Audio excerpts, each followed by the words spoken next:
descendants, we going hold on today. To keep out our curry, don't come to play. Nevis people rise up, we not give it way. We want we land, we want we say. For our descendants, we going hold on today. To keep out our curry, don't come to play. Nevis people rise up, we not give it way. Oh yeah, oh yeah.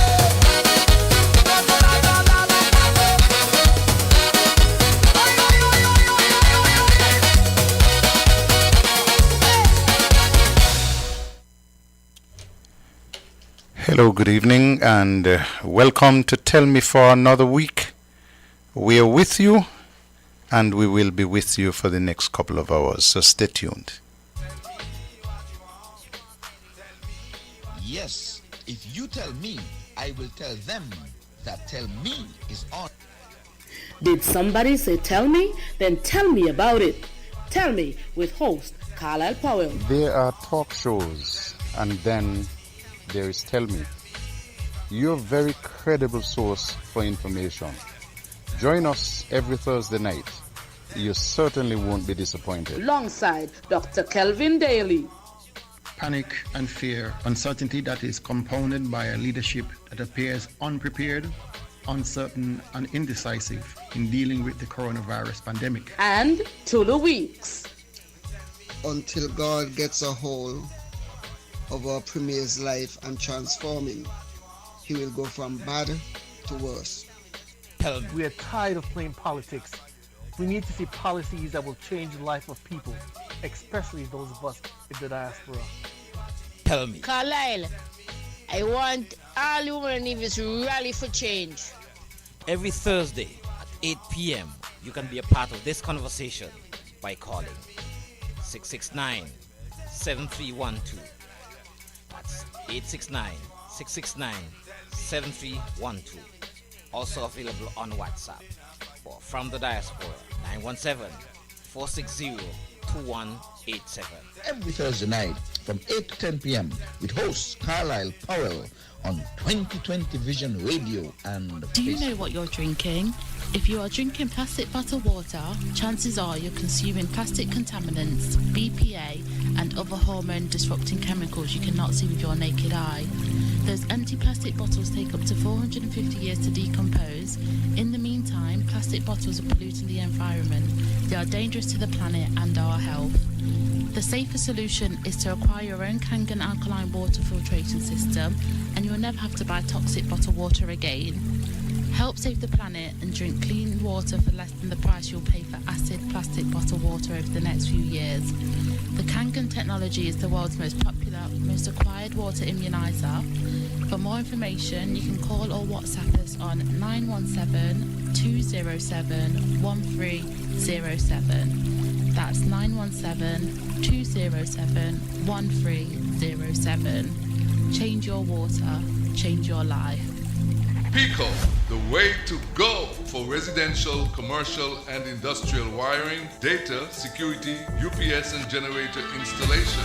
When you need electrical work done now, done right, done at an affordable price, contact Finney's Electrical Company. Call or WhatsApp 665-1916 or email pico_1166@yahoo.com. Pico, the way to go. It's time for Tell Me.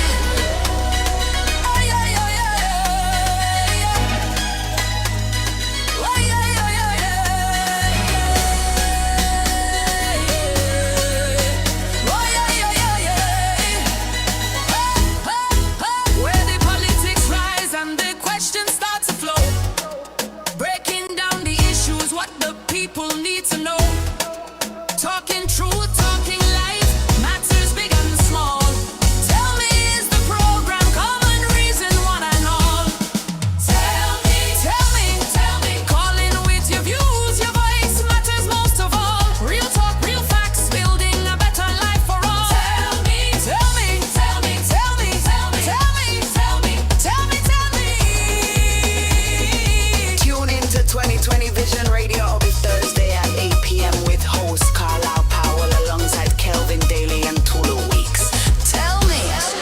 #1 political talk show. Good night again, and welcome to Tell Me. Tulu, good night. How are you? I'm blessed. I'm happy to be here again another Thursday evening. And let me say good evening to all those who has already joined us. Call up a friend or neighbor and tell them that we are here again and to tune in. And they must call up a friend and a neighbor. Good evening to Miss Sandra Lewis down there in St. Kitts. Now to my sisters, Janet, Sylvia and Valerie, Kyron, my nephew. Then to Rhonda, I heard Rhonda had a birthday celebration sometime lately. Okay, good evening, Rhonda. Hope that you had a great time for your birthday. And also to Alvi. Good evening to the clans of the Libards, the Swanstons, the Daniels, and all those who would have joined together to form this great Nevis Reformation Party. We are thanking you for your sacrifice, the sacrifice of your loved ones, and we are left to carry on that fight, and we will continue to fight for Nevis. Welcome, one and all. Thank you very much, sir. And Dr. Daly, it's Agriculture Open Day time. You must be happy. Good evening. How are you?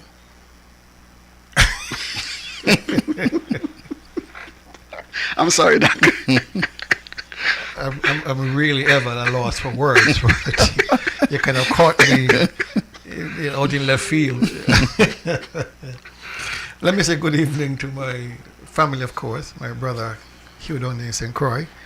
My brother Denny and his wife up there in New York. My brother Carl in Atlanta. My other brother Carl in Canada. And up in Connecticut, my sisters Evan and Judith. And of course, right here on Nevis, my brother Reverend Othniel Daly. And of course, my good buddies over there in St. James, Gary, Bose, and Turkey. And up in Westbury, my good buddy Max. And all those who have joined us here on 2020 Vision, and in particular Tell Me. We're glad to have you and spending some time with you. And before we get into the birthdays, I'm going to make sure I mention first and foremost, Carlisle. I know you're going to get your list, but my brother Denny comes first. I agree. He's celebrating tomorrow. So happy birthday, brothers. Love you much. I totally agree. I understand and I agree. And I'm saying good evening to my sister Mary and her husband John, daughter Janet. Hope that you're doing well. Everett Carter Byron and his wife Heather and their family. The next in queue, Byron is second oldest. And then my sister Glenda over there in St. Thomas and her family. And then my sister Mervet up there in New York. And my brother Trevor and his family here in Nevis. I hope that all of you are doing very well. I must say, Dr. Daly, I went to a funeral at the Methodist Church here in Charlestown this week. They did a fantastic job. I don't know if you have been there since. The church? Yeah, the church. It's beautiful. They did an absolutely wonderful job. It is absolutely beautiful. Fantastic. And your brother Othniel was part of the officiating crew of ministers, and he's getting better and better. Every time. Yes. And I love his services because they're very short. Okay. I could deal with that. Okay. I suppose that he invites you and you attend every now and then. Now and then. Now and then, okay. Now and then. Plus they're online. Yeah. It makes life easy because you could be having breakfast and same time as the service is on. Yeah. And I tell you something, they were very thoughtful in the placement of their cameras and everything. They did an excellent job. Yeah. You know, really, really good job. So I'm happy. I'm going back. You know, I am baptized a Methodist. Really? Yeah, when I want my baptismal certificate, I have to go to the Methodist church to get it. I'm a born Methodist, confirmed Methodist. So no matter what rail I fall off of, they have to bury me. Okay, all right. But you must send a little something every now and again. I always support. Okay, brilliant. I always support. Brilliant. We want you there on a regular basis. Not you always support. We want your presence. Who is we? We. You don't go Methodist. Matters not. Matters not. You make it sound like he goes to Methodist. Yeah. For a minute there, I was saying that he had changed over. Matters not. I'm saying that we want your presence. In that we. There's nothing wrong with we. No matter how you turn it, it is No we. matter how you turn it, ain't no we. I got you. Let's look at the birthday list for this week. Carmel Allen stands alone today on the 26th. Don't have anybody else but her here. Tomorrow, Friday the 27th, I have Nurse Marcy Hanley and my niece Carissa Byron. She's now Byron Powell. And I have Wahib Jeffers, and you're getting greetings as usual from your very favorite grandmothers, and in particular coming out of the family there at Cotton Ground, the Parry family, and your parents, of course. Demare Prentice, he's up there in Antigua now. He'll be celebrating tomorrow. And one of my classmates from sixth form, Barbara Hendrickson, who has the distinction of having 2 birthdays. Her mother insists on one date, and her birth record has another date. So I always shout her up twice on both birthdays. Tomorrow, Saturday, Barbara Hendrickson again. So she celebrates on the 27th and on the 28th. Patterson Fleming, my good friend there, he will be celebrating on Saturday alongside Claudina Pinney. I was told that I must send out a very special happy birthday greeting for Sunday the 29th to Cleon Stapleton Simmons. And I'm sending out that greeting to you, Cleon Stapleton Simmons, Amen. who celebrate on Sunday. Franklin Cott Daniel will celebrate on Sunday as well. On Monday, Prince Cairo Liebert will be celebrating a birthday. Cairo is Anne's son. Anne Busso, my cousin Anne Busso's son, he will be celebrating on Monday. And my good friend, Dr. the Most Honorable, the Mighty Gabby, will be celebrating as well. And so I send out a shout out to him. His birthday is on Monday the 30th. On Tuesday the 31st, top of the list, Lornette and Dwight Morton will be celebrating an anniversary. And Judy Cornelius Webb will celebrate a birthday. Karen Stapleton down there in the U.S. Virgin Islands will celebrate a birthday as well. And you're remembered by your sister Sharon and others. On Wednesday, I'm heading over to Anguilla. I don't think she's in Anguilla now. She's in some place in the Windwards. But Darla Hodge will celebrate a birthday on the 1st of April. So those are the persons we have on the birthday list for this week. And we can very well sing for them now. All right. Well, we got to sing. There's so many people in March. It's wonderful. But I see Sharon Stapleton is saying, my nephew Tesson Stapleton. She's saying, I always thought it was a birthday greeting. It's not. It's just a shout out. It's just a shout out. All right. Happy birthday to you. Happy birthday to you. Happy birthday, happy birthday. Happy birthday to you. And as usual, from us in the studio, may you live to be 101 and us 101 minus a day, so we don't have to see you go. May God continue to bless you with good health, strength, and of course, wealth. Okay, we're going to come back to the Agriculture Open Day, but I want to start with an interprimary update first of all. Interprimary, of course, comes up next week on Wednesday. That is the date, always the first Wednesday in April, the most anticipated sporting activity on Nevis. I was over in St. Kitts today for a funeral, and a number of persons told me that they will be heading to Nevis to be a part of the crowd looking at Interprimary. Met the Deputy Prime Minister, and he confirmed the date, and he said, look for me, I'm coming. Okay. I'm going to be in Nevis Interprimary. That's a day when he worked from Nevis.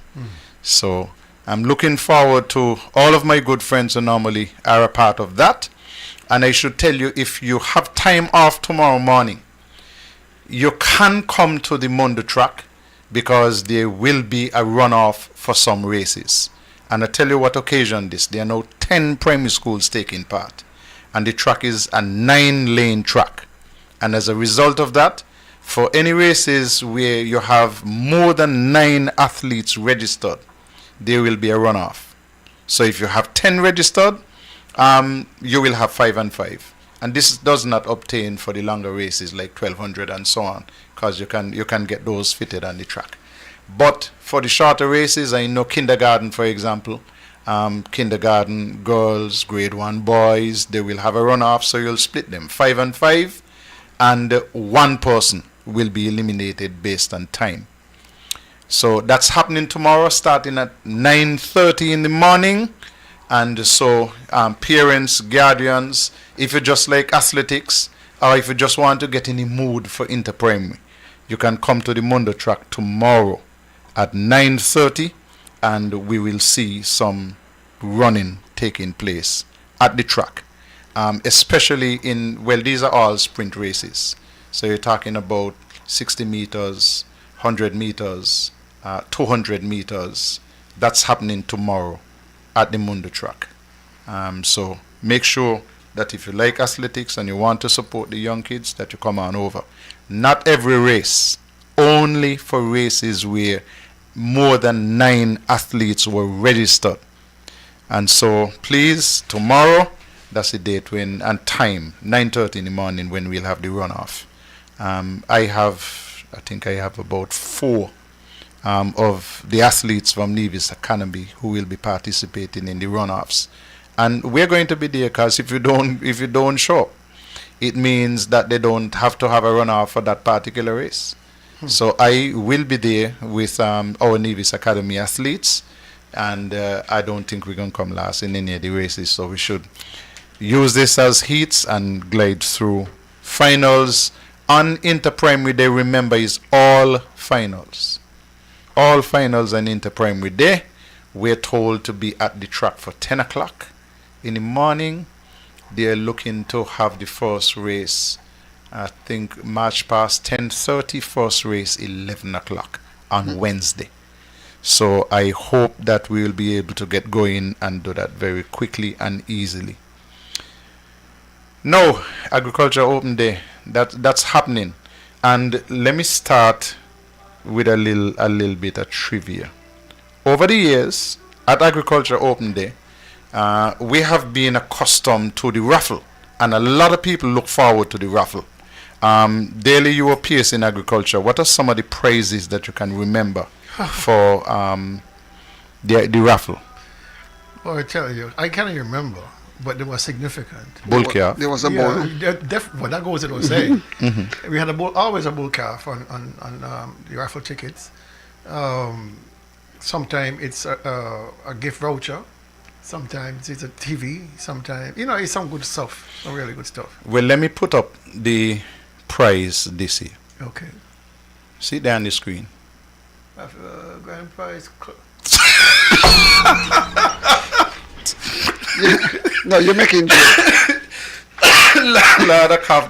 This is story for Culturama. You're making joke, right? You made up that, right? But I'm not making a joke. This is the grand prize for the raffle this year. I don't believe it. No. You made up that.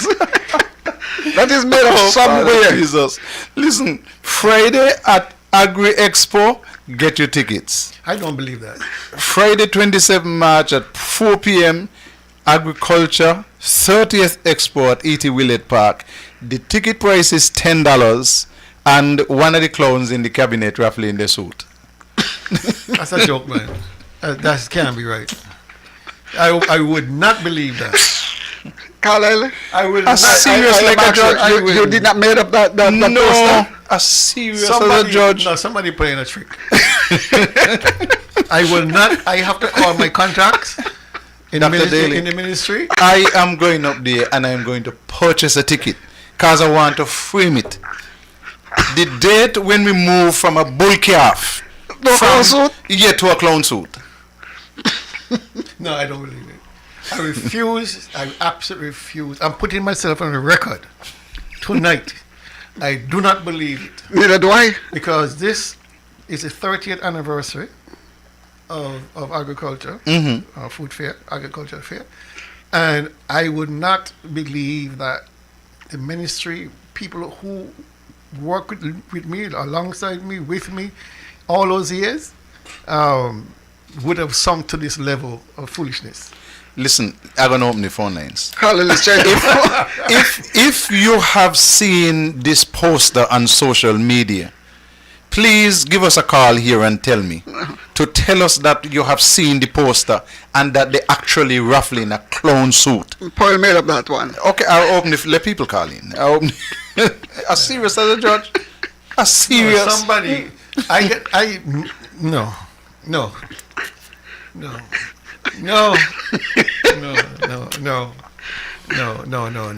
You said at the beginning when the question was posed to you about the opening day, you were speechless, out of words. Yeah, I think he's trying to foot trick me the whole night. No. No. I'll tell you, the fact that nobody has called it as yet. No. No, see, even if it's posted, it could be a joke. Somebody. No, that is a funny ministry, man. No, man, Carl is pulling our legs here. A serious man, a serious. You're trying to convince me that Minister Evelyn would insult the integrity of the people of Nevis to this degree. Well, what would a clown suit have to do with agriculture? Nothing. That's what I'm talking about, insult. In this degree. Unless it is signifying that a clown is in charge of agriculture. I mean, we've had such wonderful gifts before. We had trips. We had a bull calf. We have had, just wonderful gifts. But they couldn't have a pig, a goat, some. No, but we don't believe Carla, you know. Okay. Do not, too long one in you. Do not believe Carla. Okay, all right. Okay.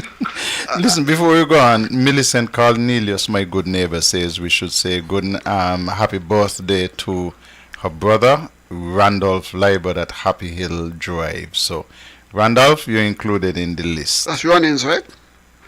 Who? Randolph. Millie brother Randolph. That's what should be Ronins. Yeah, Glennie. Yeah, Ronins.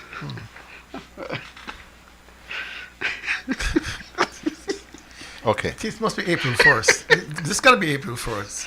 All fools. Anyway. Oh, Lord help me to get serious. Okay, I'm done with that. But why Carla didn't put this to the end? You want to put it to the end? Why you started with this craziness? Because the whole government crazy. You know. Okay, Dr. Daly, I've been looking at the court list for April. And I see the matter with the banks will continue well into April. By my count, and I believe I might have missed one or two, there are 4 matters with Bonnie, Bank of Nevis International, and there are another 4 matters with the Hamilton Reserve Bank.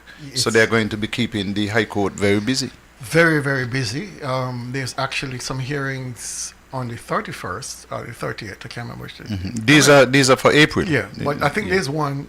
There's a set of hearings on the 30th to determine which, if any, of the other claimants who have matters already adjudicated by the court will join in a class action suit against the government. So that determination will be on the 30th or the 31st, whichever date it was. I got to verify.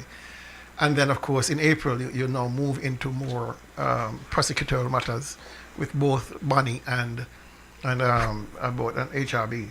So by October, November, the judge is signaling that he wants a full trial on whatever issue, and it's supposed to be a 2-week trial maximum, and then the matter adjudicated by December. So we are moving into uncharted territories here on Nevis. I shouldn't say uncharted because the Premier has been sued before in different capacities. But it'd be interesting to hear, and I'm really inviting persons to come out to the trial. There's plenty of seating. Sometimes it's just me alone in there with the lawyers, and you really need to hear what's going on in your country regarding these very, very important matters. And so I'm inviting all to come out. I'm sure the judge and the other persons in the court will be glad to see public interest in matters of this nature. They can be a bit tedious and confusing, but you know, once you begin to get the gist of the arguments, it becomes easier to digest and to understand. But it is something that, you know, I wish the Premier will speak about in his press conference coming up on the, I think it's the 30th of this month, or the 31st, I think it's the 30th, Monday, that he should be signaling these matters, and not just the little nefarious, idiotic things he normally talk about. Talk about serious matters that are affecting the government.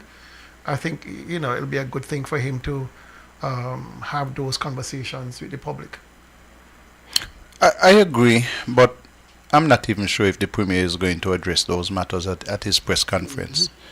Unless he would say, listen, I'm not prepared to speak on those matters. He does that quite often. But he should. But the thing is, my people tell me that he has ducked out of the last couple of his shows on a Wednesday. Well, he wasn't on Wednesday, going? No, I'm told he wasn't. Oh. And I'm told that Spencer has not been back since he was grilled by Livy Williams either. You know, so... It's pathetic, though. I mean, I repeat again, you know, these are matters of state. If your government is on the hook for potentially hundreds of millions of dollars, the people must be brought up to speed, you know, about what you believe are the circumstances. You know, as a head of government, these are critical things to talk about. You know, just not coming with updates that are not really updates, because we are now at the end of the first quarter, and we have not seen a single thing anything of evidence for the hospital or the Vance Emery International Airport or geothermal or anything like that. So it's important that I hope when he comes out on the 30th, I think it's the 30th or the 31st, that he has something constructive to add to the conversation. Hi, good evening, caller. Caller, good evening. Hi, good how are you? To Tulu and Mr. Daly. Good evening. I was just checking in to let people know that Janice Daniel was on Freedom today. Oh, she was excellent.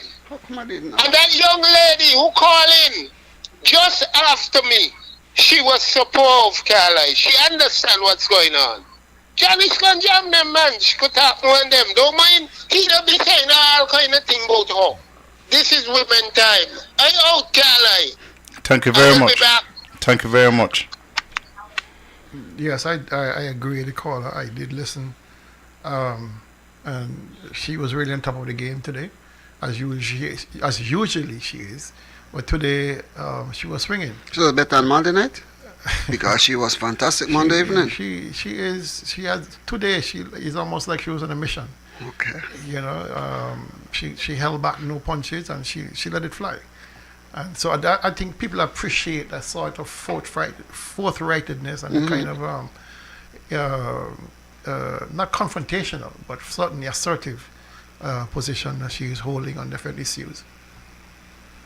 Okay, I'm getting messages on my phone here to tell me that the clown suit raffle is true. What? I know it's true, but I just want you guys to go and check your phones and see. I don't want it on the phone. I want to hear somebody in their voice call the radio station and tell me. And tell you I want to be convinced. Otherwise, I'm that in No, somebody hiding something. Somebody faking something behind there. We're going to verify it.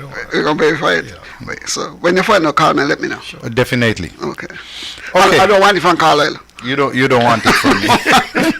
That means you ain't gonna believe from me to hear it from me. I'm believe from Daily. Yeah. Gentlemen, people really appreciated the Destiny piece that we did last week. And they're beginning to understand more and more. I was, like I tell you, in St. Kitts today, journeyed right into the heart of the country to Sandy Point to a funeral.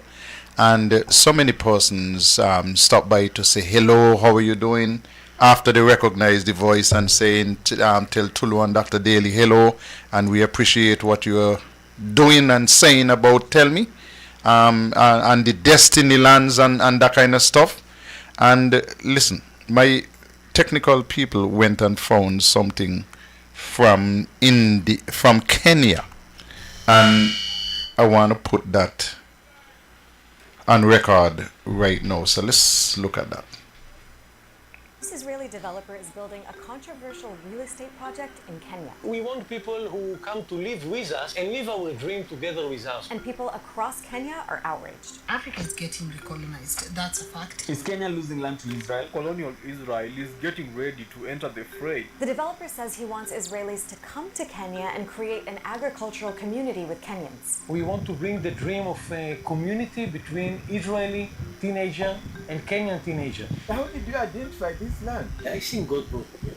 But this Kenyan lawyer who wrote about the plan says many in the country feel it dredges up memories of when Kenya was a British colony. To see new people coming in, buying large tracts of land, reawakens that feeling of dispossession. And then the added drama of it being an Israeli person in the midst of the genocide. Many Kenyans learned about the 520-acre land development project when the Israeli investor was interviewed on a Kenyan TV show. The show normally features Kenyan stories, but this episode featured his pitch to sell residential and vacation homes on land he says will include a school, a mall, infinity pools, and even zip lines. These are up for grabs. You can have your home here. You can have it here. This is a piece of dream. For many, anger stems from where this project is located. A privately owned dam in this very region collapsed in 2018. The flooding killed dozens and displaced thousands. For years, they tried to seek compensation from the government, but there was radio silence. The next thing that we hear about Solai is the settlement, 520 acres and a foreigner. Jahira says the controversy around the plan also brought to light a little-known fact about Kenyan history. In the past, before settling on Palestinian land, one of the options considered was Uganda and Kenya. It's true. In 1904, the Zionist Congress sent a commission to explore Kenya as an option for Jewish settlement. Before the British decided to finally pick Palestine. Today, Kenya actually has strong ties to Israel. The Kenyan government has been one of Israel's closest partners in Africa for decades. Israel has trained the Kenyan army, and Kenyan authorities have used Israeli security technology to spy on activists. Israel then becomes the face of oppression for Kenyans. We would probably be one of those countries to provide the avenue, together with Somaliland and their recognition, for Israel to establish more bases here. And so it cannot therefore be said that a land ownership can be innocuous when we juxtapose it with all these other actions that we feel Israel is responsible for in the country. While it may be true that for some, this project is an attractive land development plan, for others, it's raised complicated political questions and brought painful historic legacies back to the surface. We don't want to go back to the times when we had to fight for our own land. And that's it. Listen, these people in Kenya are extremely upset about the Israelis having 520 acres of land in their country. Kenya is significantly bigger than Nevis. Nevis is a small farm in Kenya. And they're upset about foreigners and 520 acres. And in Nevis, our premier and his cabinet are willing to sell out 2,400 acres of land. And to accommodate the sale of 2,400 acres of land to foreigners. And they're saying to us in Nevis that we must accept it. It is the best thing that is going to ever happen in the history of Nevis. The Kenyans are worried because it brings back painful memories of settlers and people coming to their country and taking advantage of them. Well, the people in Nevis are not just talking about painful memories. The people in Nevis are absolutely angry about having 2,400 acres of land being taken over by some multi-billionaires who are only interested in having a state within a state, a place where they don't have to pay taxes and don't have to pay attention to the normal laws. Social security and things not important to them. They're not interested in those kind of things. I would have to go down the road to Inland Revenue every June and pay my house and land tax. And they're over there with their houses which are valued at so many times more are not going to be paying taxes. they should be paying taxes. Let us collect the $20 to $30 million a year for whatever they build over there. And they should not be given all these rights and privileges. But I suppose, Dr. Daly and Tulu, that the Prime Minister might be having his mind wrapped around this. Parliament, I understand, meet next week on Thursday. Maybe by that time the proposals for the changes to the SSZ legislation might be put to Parliament. I suspect, because he signaled it before he went to Nigeria, that early upon his return, he will bring it to Parliament, and he's being guided by the AG as required for any amendments to the SSZ legislation. So what comes out of those amendments will determine the position of Destiny. Because if they now remove all of those conditions which would afford Destiny to create a state within a state, if those are removed, and you mentioned them earlier, all of the precepts of a state within a state, sovereignty and able to have their own border and police and all that. If those things are removed, I'm not certain that it would suit the condition for those people who want to create Destiny, because then you fall squarely under our laws. But besides that, I think the Prime Minister needs to be cognizant of the inherent danger of allowing 2,400 acres of development on Nevis, given our size.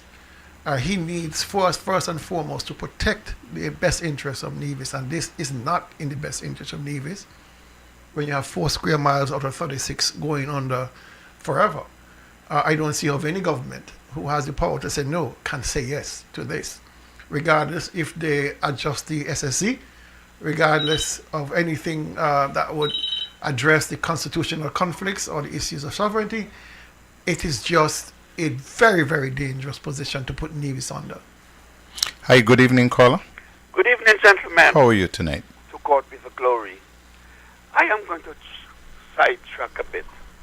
I saw an article by my party leader, Dr. Daniel Hodge, concerning the electoral office, and that is my biggest concern. When I read the article, I only could reflect back on the last election we had. We had an extra 16 ballots found in the box.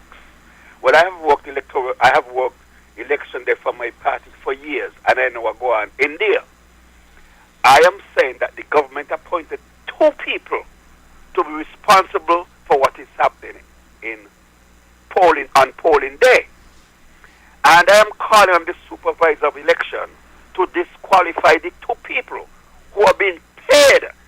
Because you see, who represent NRP and who represent CCM may not have been paid loyalty with the party. But these 2 people, whoever they may be, were paid to make sure that everything goes well. And whether the agent from NRP, because it had to be our agent, had to use the bathroom or had to go to another polling station to vote, something happened. I've heard the Premier say he'll give us 16 plus 16 plus 16 votes. Well, we don't want your votes. We want them to explain to us how 16 extra ballots end up in the ballot box. And the supervisor of election should be able to tell us, well, where they get the ballots from. Because if I remember right, you count the votes and you count what ballot left, and they're supposed to add up. If you have 80 votes, you should only have 20 extra ballots.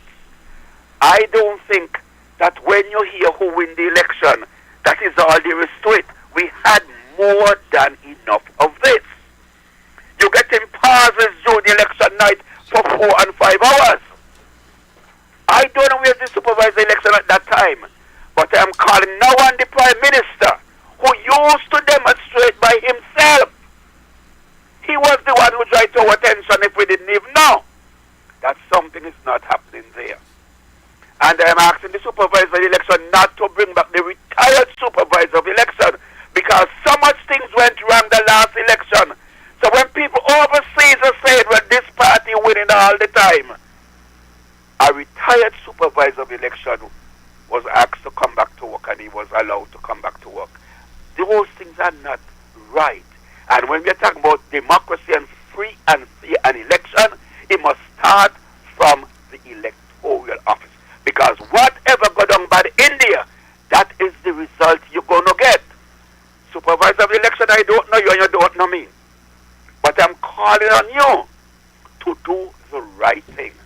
There has been some serious issues, and my party leader has been complaining and complaining and complaining, and it doesn't appear as though anything good is happening. That is not fair. That is not right. When you take the responsibility to say you're going to have a free and fair election, the action starts from India. And if you're not prepared to do the right thing, I am calling you to resign. Good night and goodbye. Thank you very much. Gentlemen, the concerns expressed, they are genuine. They are accurate concerns. But here is my challenge. I keep telling people that, hey, listen, when the Team Unity was in opposition and getting ready for the election, they knew all that was wrong at the electoral office. They protested, they campaigned, they won, they shut down the electoral office for 6 months to do an investigation. The public has not been advised as to what they found out. But the office was shut down for 6 months. We have continuous registration. And for 6 months, people were told you cannot register to vote. We got so many liars. We got so many liars around the place. Not one of them took it upon themselves and say, hey, listen, I am going to do some pro bono work, and we can file a lawsuit against the electoral office and the supervisor election and all those people, because the office should not have been shut down for 6 months, preventing people the right to register to vote. Okay, move forward. When that was happening with Team Unity, the Labour Party and the NRP Party had issues with the fact that the office was shut down for all that period of time. And they wanted to know what the hell was happening. Labour Party one day in office now. I'm yet to hear what the Labour Party has found about the investigation that happened during the 6-month closure under Team Unity. Because it is clear to me that those files should not have gone missing. But even if they were missing, what has the Labour Party done since they got into office to right the many wrongs? And listen, the amount of wrongs that you can catalogue at the electoral office, there is no way you can have free and fair elections in St. Kitts and Nevis. No way. None. I put that on record. Yeah. Before we get back, before I contribute my thoughts on this electoral thing, let me just refresh people's minds about this 2,400 acres. Because if you were to do the calculation, very basic math, we have 36 square miles. 1 square mile is 640 acres. Very basic math. But we only if you take out the heights of the mountain and all that, you have about maybe 22, 23 square miles of habitable land on Nevis. And you're taking out 4 square miles, just about 15-16% of it, from the land pool that Nevisians have to expand and grow with. I don't see how the Prime Minister, or any government for a matter of fact, that has the best interest on the longevity of Nevis will look at that as a sustainable model for development. That you're removing 16-17% of your landmass, your habitable landmass, from the land pool for the furtherance of your generations to come. I can't see how that is even contemplated. We don't have any more land to give. We are set at 36. Habitable, maybe about 22, and we are willing to give away 4 of that to settlers who in the end will vote and buy land and can have the right to buy land elsewhere. Where things start is not where they're going to end. And the Kenya, if those people are quite aware, you may start with 500, 600 acres in the middle of nowhere, but these things have a way of growing like octopus, outward, grabbing and forcing out. We have seen this model before. This is how South Africa started. They didn't come in with 2 million white people. They came in with a handful, with guns and cannons, and they took over. And some of them, of course, with the Bibles. But we as black people, we have been the most accommodating race of people on this planet, to the point where we shoot ourselves in the foot to accommodate others who then finish off our lives. But to the issue of the electoral office,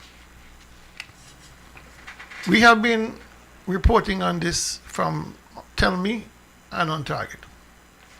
We have invited the supervisor of elections on numerous occasions. Our engineer Lawson Morton he has turned over every rock to get a meeting, whether by Zoom or in person, for the supervisor to come and represent his office. And I kept telling the engineer he's not going to come. But Lawson is a man of faith, and he, I guess he prayed about it, and he prayed about it. But the Red Sea didn't open, and Jonah didn't get swallowed by the whale, because the supervisor has steadfastly refused to have a public forum with us, a public conversation with us on this program. He did not. We said, listen, you don't even have to be here. Just connect by Zoom so people can ask you questions directly. We can share interests. We can share our issues and challenges. We've had so many meetings with the supervisor, the previous supervisor, Elvin Bailey. We've had with the Electoral Commission. The party leader, Dr. Hodge, has written to the AG, to the supervisor of elections, to the Prime Minister. She has been one of the strongest advocates for fairness. Again, we are not asking for an advantage over anybody.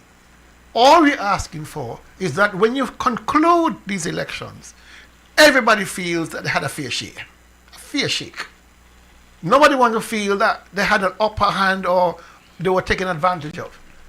All we're asking is equality, equity, fairness. That's all. I don't think that is too much to ask if we are out there on a platform talking about democracy and having the fundamentals of democracy anchor our country. Dr. Drew is, he was on the line on Church Street outside the government headquarters with the now Governor General, holding placards demanding fairness. He was the one who came to us very shortly after August 5th into his term and said there has been so much irregularities that all these people who fake marriages, all these people blah blah blah. But now he recognizes those same people can give him a competitive advantage, and therefore he does nothing. And then they speak about transparency and accountability. Bollocks. It means nothing. Nothing. Because the demonstration of it is because they have not done anything about it. The letters that have come, the communication that has gone, nobody is responding in any fashion. So it tells you the fix is already in, that they intend to prosecute the elections based on the present circumstances so that they have an advantage over everybody else. That is what is happening, and that is what will happen unless there's massive upheaval in this country. We're not asking for anything untowards. We're not asking for anything. I don't want to hear a single damn thing from any observer after elections have been fought. I don't want to hear nothing from the OECS. I don't want to hear nothing from CARICO. I don't want to hear anything from the supervisor elections, or the Attorney General, or the Prime Minister, whoever it is. I don't want to hear. Because the proof of the pudding is what did you do to rectify all of the challenges, all of the complaints before the election is prosecuted. That's where I stand. And there are some basic things. I'm sorry, Tulu. There are some very basic things. If I object against Tulu gets the notice, but I who objected don't get a notice. Tell me how that can be fair, how that can make sense. Can't. And we have seen this so many times, but it is not happening to CCM. They are getting the notices each and every single time, and somebody is forgetting to notify NRP. Listen, I always tell people, I am the Peter kind of disciple. Pull out your sword and chop off somebody's ear. I am not this turn or other cheek kind of person. You wrong me, then listen, let us be fair and square. You step on my foot, Jim Poccum in Rallin used to say, hold back your tail for this. Nobody say you're going to mash me and tell me sorry all the time, because it don't make no sense. There's a lot of things that is wrong with the process in the electoral office. A lot of things. I've been an objector to, and I've sat down before a commission and hear some stuff that is mind-boggling. Hi, good evening, caller. Good evening, Mr. Powell. Good evening, Dr. Daly. Good evening, my good brother Tulu. I called in upon the Chamber of Industry and Commerce of St. Kitts and Nevis, the St. Kitts Nevis Christian Council, the St. Kitts Nevis Evangelic Association, the St. Kitts Nevis Bar Association, call upon the federal and the Nevis Island government to have a meeting with this electoral system. The electoral system in St. Kitts Nevis is corrupt. In Barbados, the other day, 3 weeks ago, in Barbados, by 3 o'clock in the afternoon, we know who is the Prime Minister. A few months back, in St. Vincent and the Grenadines, 9:45 p.m, we know who is the Prime Minister of St. Vincent and the Grenadines. People, let us get these people out of the way. I call upon the Chamber of Industry and Commerce, please, and the church to sit down and speak to the politician and all politicians in St. Kitts and Nevis. Stand there, is elected and nominated by who? We want to get everybody together and get this election business straight up. That supervisor should have been in jail for what happened to Nevis in the last election. That supervisor should have been behind bars. Gentlemen, good night. Thank you very much. He didn't give any evidence as to why the supervisor should be in jail. And just for a slight correction, Barbados results were not known at 3 o'clock in the afternoon. You could speculate at 3, but the polls were still open. Yeah. You know, so. It was early morning. Yeah. No, it was late at night. Very late. When I say early morning, it was past 12 o'clock, but it was up because I listened up to when they had the last cone came in. But what we have here with the supervisor of election, Dr. Daly, I do not believe that he will ever come public in this forum. He might go on a media house in St. Kitts where he'll be pampered. But one of the things that he will have to answer, if I was to question him, why did he conduct an election on Nevis without voter ID when the regulation states it must be done? How did he concluded and signed off on an election in Nevis when there were clearly irregularity, when one of the box at a polling station had a more ballot cast and what was issued? How could he conclude that this election was fair and it was proper and signed off on it? These are questions must be answered. The Prime Minister, on the other hand, he has placed in his mind what good for the goose is good for the gander. And so I complained that it was bad under Mark Brantley and Timothy Harris, and I protested. Now that I am in the seat, I am not going to change anything because it was bad under them, and I'm going to hold it the very same way. Because it cannot be anything other than after protesting so much, complaining so much, bawling so much, that he came into office and 4 years later, he has done absolutely nothing. The Prime Minister is going to be and tell me. He's coming and tell me? Yeah, Lawson wrote and he was directed to contact somebody else. And the final message is that they're looking at the schedule to see an appropriate time. So I'm hopeful. The supervisor of election is looking for an appropriate time too. But he didn't say that. He didn't say have that. to say that. He was not nearly as positive. But I'm feeling confident because the Prime Minister's people said that they're looking at the schedule to see an appropriate time when he will be able to make himself available. He was looking at an appropriate time to visit Nevis too. I don't know about that. No, he didn't say that. I didn't tell you that he said that. I tell you he was looking for an appropriate time. I am looking forward to having the Prime Minister either on Zoom or in person. I'm looking forward to it too. You know, so that we can... It would be nice if you could come into the studio. We shelf everything else. After birthday greetings, we go straight into questioning of the Prime Minister and get some answers from him. Prime Minister can sit down across from Daly and Carlisle? Sure, but you could sit down from. You don't have to sit down across from us. You know. That's not going to happen with Daly? We'll be very decent and we'll ask him. The Prime Minister does take 7 to 10 minutes to answer one question. So that means that we might get to ask him 5 or 10 questions for the whole night, because he does answer long. My first question will be, what happened to the box and boxes of stuff that you... Well, he don't know. We're going to ask a question?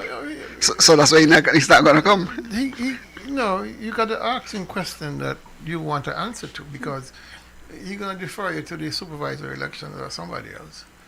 He has no direct control over that. Yeah, but he spoke about the marriage certificates. Yeah, that he had, and that's a fair question. Yeah, that's a reasonable question. Boxes and boxes. That's a fair question. He had, and he promised to answer, to give us the report on Hush Puppy. I am not going to be putting my hopes up on this. Oh no, I know that. I would love the opportunity to question him, not interrogate him, to question him, respectfully, of course. Mm-hmm. And so, you know, he has the same one head as I have one head, you know, so there should be no fear or no favoritism. He's just asking questions. You know, fools ask questions to be made wise. You have invited the Premier over time to come and sit with you. Anyway, at any time he calls the shots, he's not going to come. Prime Minister going to do the same thing. Not to sit with me to debate. To discuss. Yeah, not to sit with me. I don't want you sitting with me. He's there for a debate. To sit to debate, what am I talking about? Not sitting next to you to discuss matters, and he's not going to come. On our seriousness, though, we as a population, a voting population, should require that any persons contesting for any leadership position face off against their peers. So the Premier must be made to debate the leader of the NRP. They had debates in Anguilla. Yeah. Mm-hmm. I mean, the Deputy Premier must be made to debate our Deputy Leader, and so on down the line. Mano a mano. And that way people, could you imagine the interest, the human interest in getting these kind of details from both candidates, what their plans and priorities are, their ideas for development are? I mean, it'd be fantastic. That's if they have plans. Hi, good evening, caller.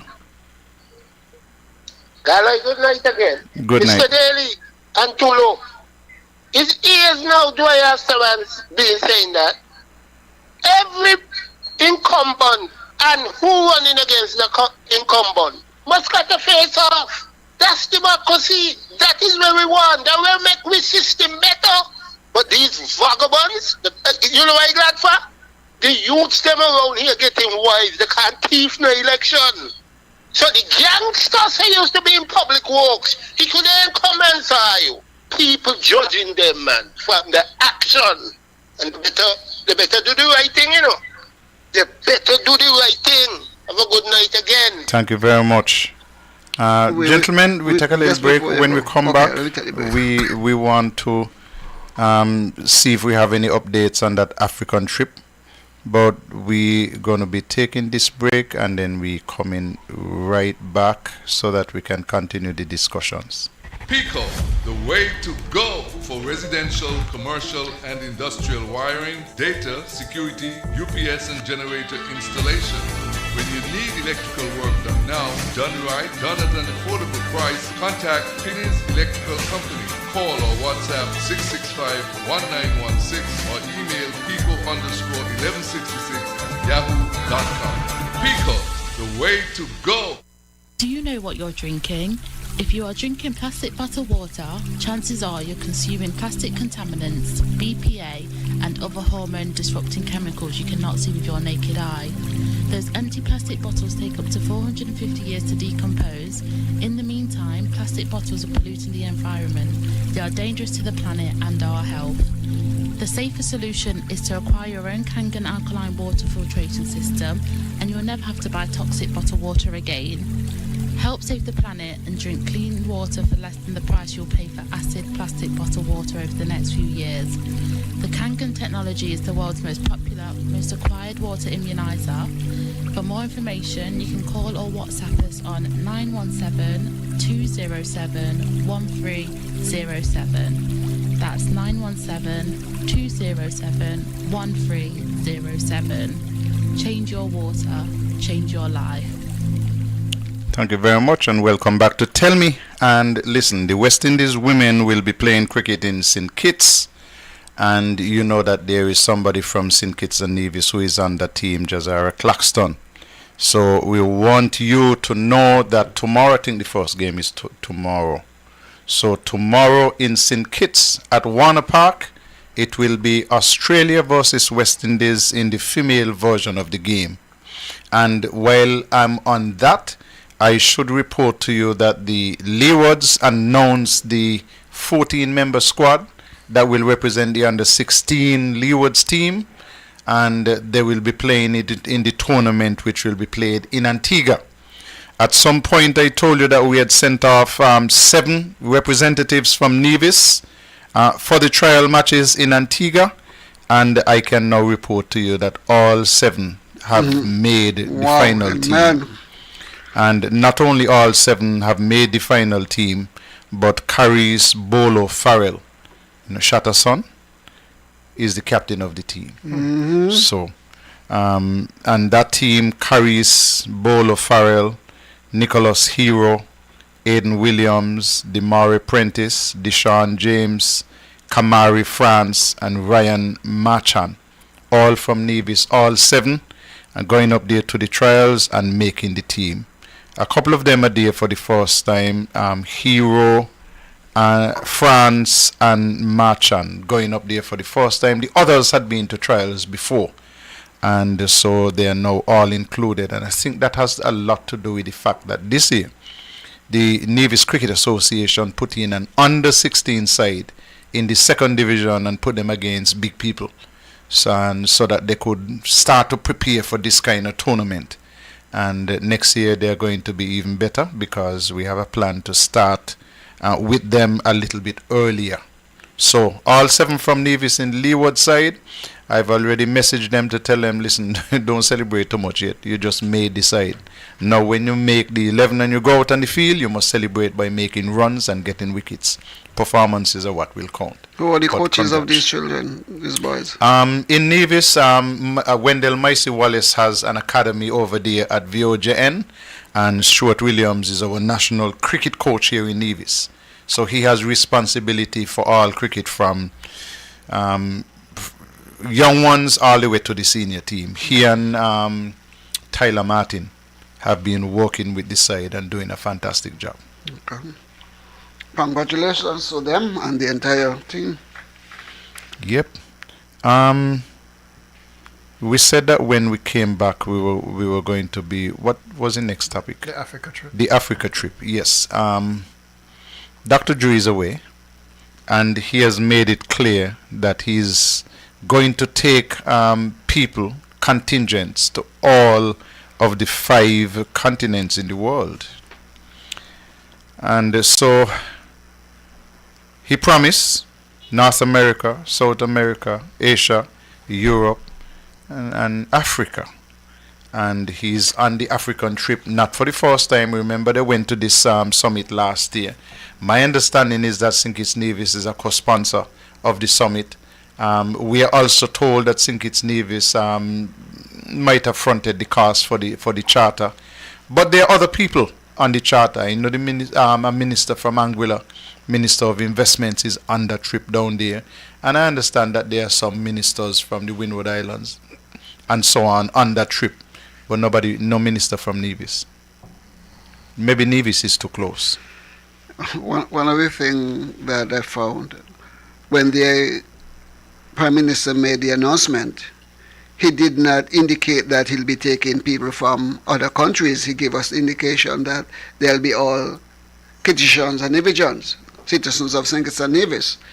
And to hear that others from different countries are on this trip, I'm not saying that they should not have gone, but he should have said that to us, that I'm taking a contingent from across the OECS or wherever with me to Africa, rather than give the impression that is St. Kitts and Nevis people. Secondly, I am yet to find out how many Nevians is on this trip. I think that we should have been told that 6 Nevians, 10 Nevians, 20 Nevians, 1 Nevian will be on the trip. It is absolutely important for me as a Nevian to know how many of the Nevians are on this particular trip.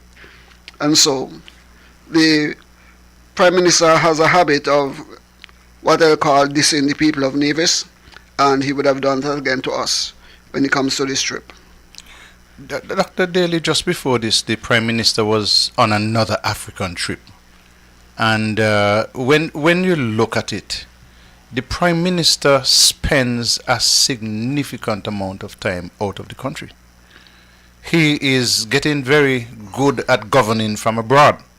And governing from abroad costs us, because not only do we have to pay his accommodation and transportation and that kind of stuff, but we also have this per diem that we have to pay every day he's out of the country.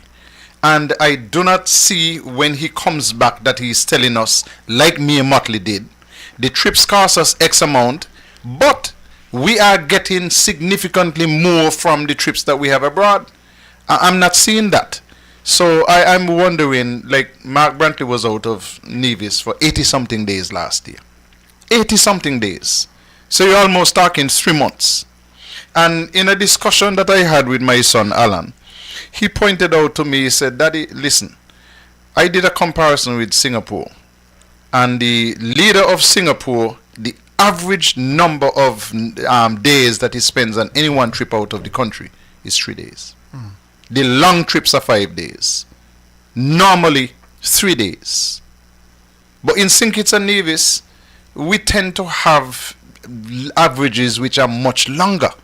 And when you look at that, and that Prime Minister travels maybe on an average every 6 weeks. But Mark Brantley for 80-something days is out of the country. And the numbers for Drew might be higher, because he travels a significant amount of the time and spends good time away. Who cares? Me? I mean, seriously. Yeah, it doesn't really matter the country. Who cares? You're right. This has been, since 2022, this has been the modus operandi of Dr. Drew. I don't see anybody besides a few persons like ourselves would raise a flag about it. If you question Dr. Drew or anybody like that, or Mark Brantley, they will tell you that is where the contacts are for foreign direct investment.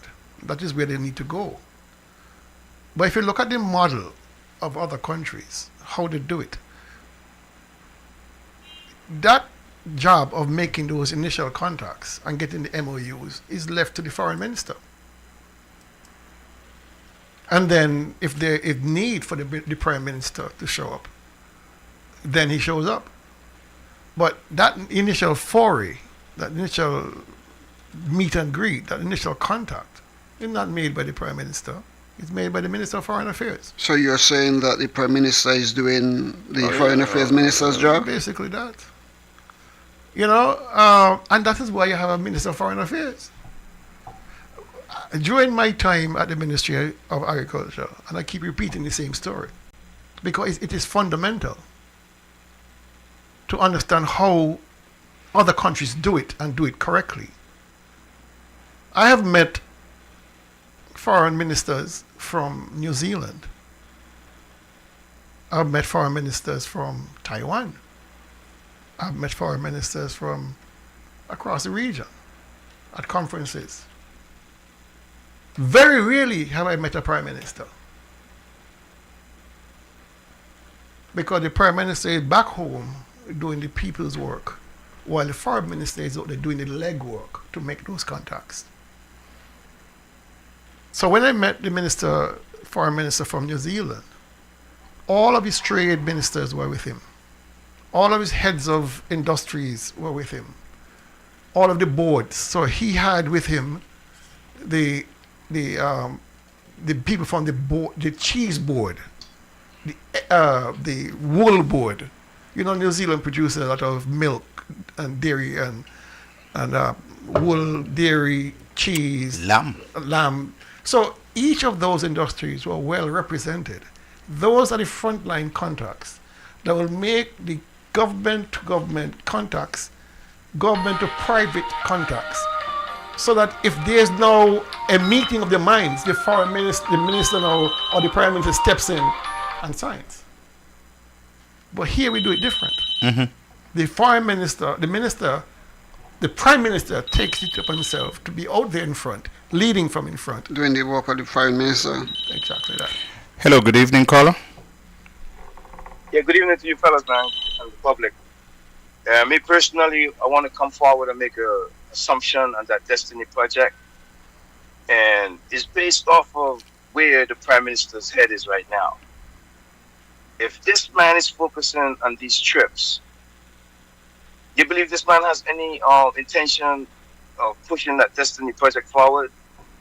I mean, from that one time, Daily made a statement on a Saturday that I think he said something to the effect that it's going to be a referendum, right? And then we now see the Prime Minister's timeline. He created that ad hoc committee, and if the buck stopped with him, and he created that ad hoc committee, and the ad hoc committee now make recommendations, right? With the recommendations that he has to now address, and the fact that this man's head is in the travel to these continents. Man, it's no of these guys. If the Destiny project is so good for St. Kitts and Nevis especially, and they push that SSC law forward to facilitate that, man, Dr. Drew head is not in that space anymore. That Destiny project is definitely on hold right now, so we don't really have to be contending about that right now. The time coming up for the election is going to run them down. Believe that. So we can simmer down a little bit. Believe that. And start focusing on that election coming up. And me personally, man, we have a chance to make history in St. Kitts and Nevis by replacing these two governments right now for the next election. And I'll leave it there, man. Thanks a lot to you guys. Thank you very much, caller. Listen, for the record, there is nothing wrong with talking about Destiny while continuing to prepare for elections. In my previous life, I was an airport manager. You learn to juggle 10 things at one time. So if you hear me talking about Destiny, Bet Your Sweet Life, I'm still very focused on the elections. But anyway, before we proceed further, there is a clip that I want people to hear. Mark Brantley has never accounted for his travels abroad as Premier, nor the Prime Minister. I wish that they would. Somebody interfered with Mia Motley with respect to her trips abroad, and she answered in Parliament. So let's see how she handled it. I have done the total, and in 7 years, the total amount comes to just about 1.457 million across 93 trips, with an average of $15,000 per trip, Mr. Speaker. I don't travel first class. I go at the last possible minute and return at the earliest possible minute. I do not stay in luxury suites, as was the wont of many a minister before this government came into office. And Mr. Speaker, everything is here. Attendance, look at all of them. If it isn't CARICOM meetings, it is the UN meetings. If it isn't the UN meetings, it is the COP meetings. If it isn't COP, it is individual meetings that require us security. On occasion, I have done 1 or 2 speeches. And Mr. Speaker, if I were only spending money, I wouldn't mind. You might curse me. That 1.45 million, you know what I asked the PS to prepare for me too, sir? What are the benefits in terms of grants that this government has gotten as a result of that travel? Mr. Speaker, would you believe that this government, and I'm going to be fair, because when the ministry prepared this, they included one figure that came at the beginning of 2018, and I don't have nothing to hide. So I told the minister, take that $27 million out. 27.6 million and 83,000. Take it out. So subtract that from $146,887,000 in grant money. Not loans. Mr. Speaker, you know what grant money is? It's free. When you walk out of Parliament, Mr. Speaker, fella, give me $20 there. That is free money. That's Mia Motley. Her travels cost 1.45 million. And she was able to bring back in terms of grants 146,847,000. The travels for Mark Brantley. He has never been able to give an account, neither in Parliament nor at any of his press briefings, as to what it costs Nevis.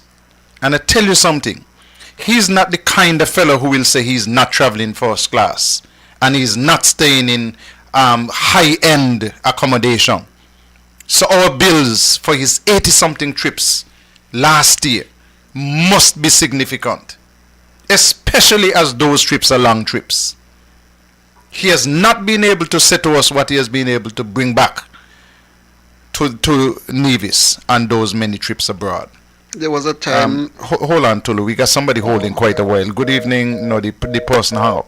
Listen, we got to apologize because once you start playing a clip, we don't have the ability to pause the clip and take calls. The clip has to run out. So that we want to thank you very much for holding and for, you ran out of patience and hung up, but call again. Go ahead, Tulu. There was a time when the Premier was asked about his going abroad with all these trips and what he brought back. And his response was, his trip was not to go and to bring back anything. It was to spread the carbon footprint of St. Kitts and Nevis across the world. Now, when you listen to the Prime Minister on this trip and his trip that he's planning, it's the very same thing he's saying, that he's opening up the doors for people to walk through and to seek opportunity and to build opportunities for themselves. Hey, good evening, caller. Good evening, gentlemen. I am going 5 years back, right? We had a pandemic, and we had prime ministers and foreign ministers, and the country functioned. I'm wondering why you have to go to a meeting to watch another man in the face to get something for the country. His words represent with your words. It doesn't have to go in person to every trip because it's costing us. And when they come back, no satisfaction. They're not saying what they did, other than they was away for 4 days and apparently got about 6 suitcases back. So the rest of them wanted to come another one and they gone again a couple of days after. If we function when we had the pandemic and nothing went wrong, I believe we could function basically the same way without having to make all these trips and upsetting the electorate and feel like they don't have to be responsible and give us no satisfaction. I am not one of them who think because I vote for you, you could do as you like. And I am hearing from some of these ministers of government, well, I am representing the people voted for me, so I am entitled, I have a right. That is not how we go.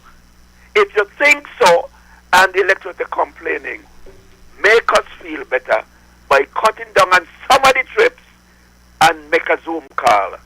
Good night and goodbye. Thank you very much. And this is not like the old days, gentlemen, when you used to make a Zoom call or Skype call and it was scratchy. Nowadays, these prime ministers is a 60-inch television they're projecting that call on.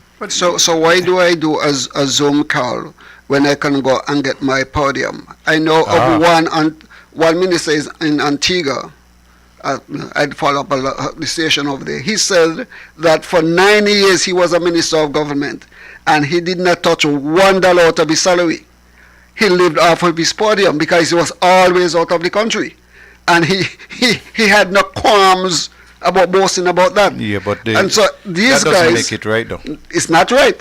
These guys have the same mentality. It comes back to the people accepting this nonsense. You're right. It comes back to the people accepting nonsense. The money that is spent facilitating these foreign trips could send a student to university, could pay for a hospital bill, could pay for dialysis, could do a lot of things. The kind of money that is being used to facilitate these these trips by these ministers. Listen, I sat in court last week, Monday, and every week from regularly. And in every time with a high court matter, there are lawyers coming into the court by Zoom. Okay. There are defendants and claimants coming to the court by Zoom. They live in America, they live in Europe, wherever it is, but they're present by Zoom. They don't have to foot the bill to get here. They're there present by Zoom. They are checked off as being present.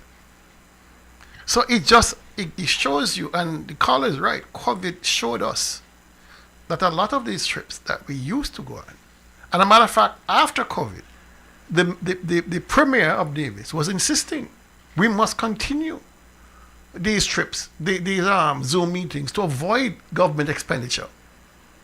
But they are going, right? He was out of Nevis for 80-something days last year. And you see him up in Martha's Vineyard.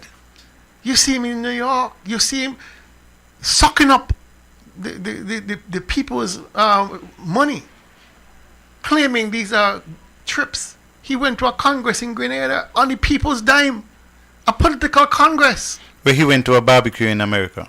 I mean, it comes down to, I know that we on this side of the line will hold him accountable, try to at least hold him accountable.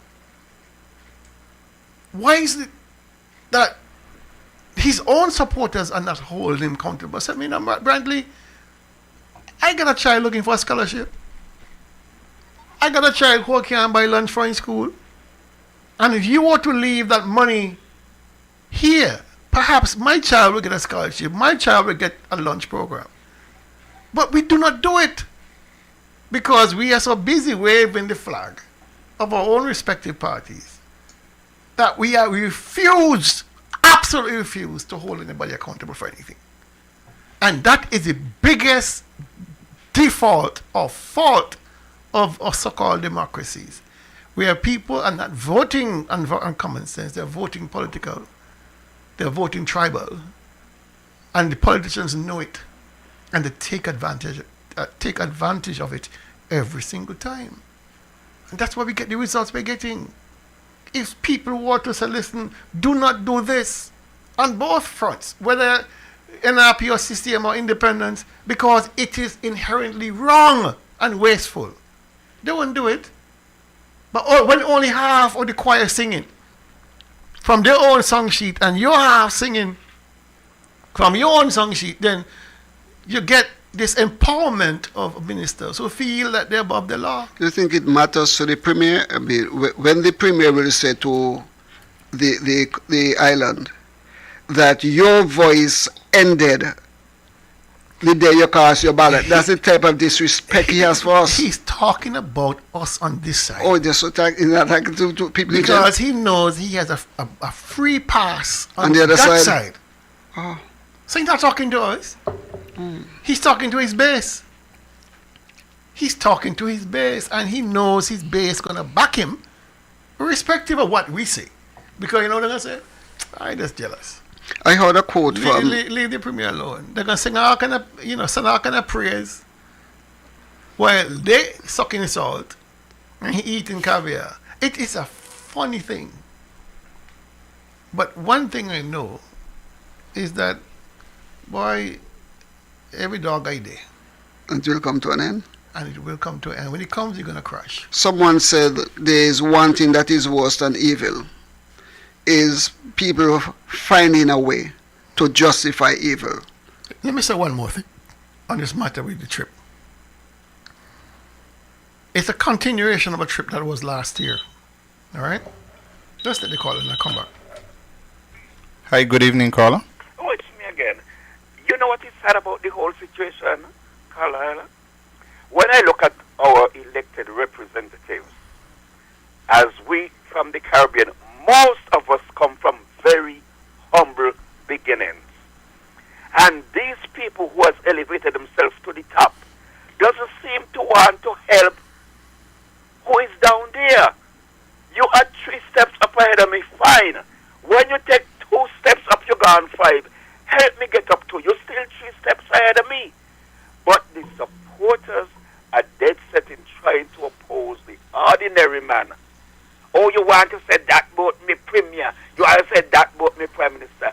And they're not making no headway. During that time, the leaders have gone way ahead of us. When last you hear any sponsorship coming from these people who are heads of government? You not hear that? Because they could do it to even the supporters. They could do it to everybody. Anybody as far as I'm concerned. But not even their own supporters are afforded that because their supporters are busy trying to counteract what Flory say and not looking to see that them gone way ahead left them. Flowers can't move because it's not Flowers government. They down here are sucks with me and argue with me.